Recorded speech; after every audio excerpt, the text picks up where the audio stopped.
Hi, my name is Marissa. And my name is May, and we are going to be talking about the ongoing and increasing amount of terrorism around the world that is mostly happening in Southeast Asia and in Palestine and Israel that is currently happening. If no preventative measures are taken, the issue will get worse and worse. So, what's the extent of the problem? Well, to start, let's first define terrorism. Terrorism is the unlawful use of violence and intimidation, especially against civilians, in the pursuit of political aims. For example, in 2019, there were over 8,000 attacks worldwide and over 25,000 injuries. Some main causes of terrorism include religion, lack of education, civil war, and border conflict.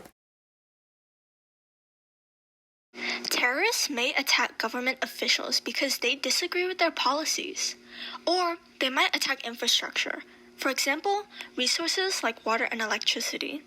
Terrorism is especially dangerous as terrorists usually target civilians for demoralization and intimidation to get what they want. For example, there would be the September 11th attack where almost 3,000 civilians died. Locations with the highest number of terrorist attacks include Afghanistan with the Taliban, Iraq with Al-Qaeda, the Israeli and Palestinian conflict with the Hamas, and Southeast Asia with an increasing amount of local groups working with Al-Qaeda. In the near future, terrorists will be able to use weapons of mass destruction.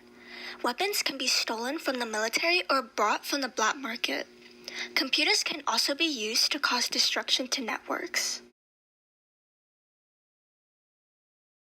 Other than the loss of lives that result from terrorism, some impacts include a decline in tourism, a decrease in international trade, a nervous population and government, and an increase in xenophobia, which would eventually lead to an economic depression.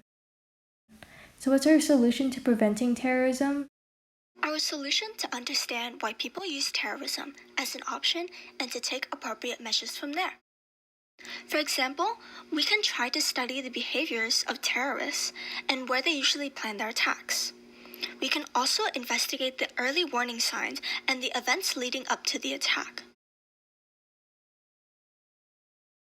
Once we figure out the causes, we can start instituting awareness campaigns and educational reform.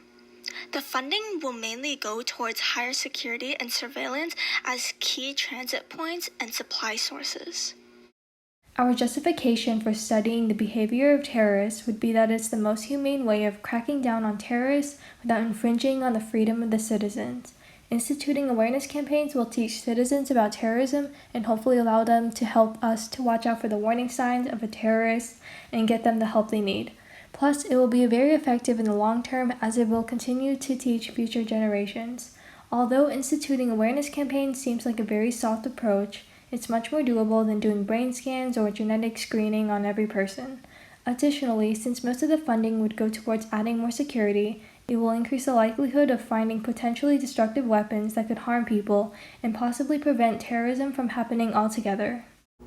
Thank you for watching.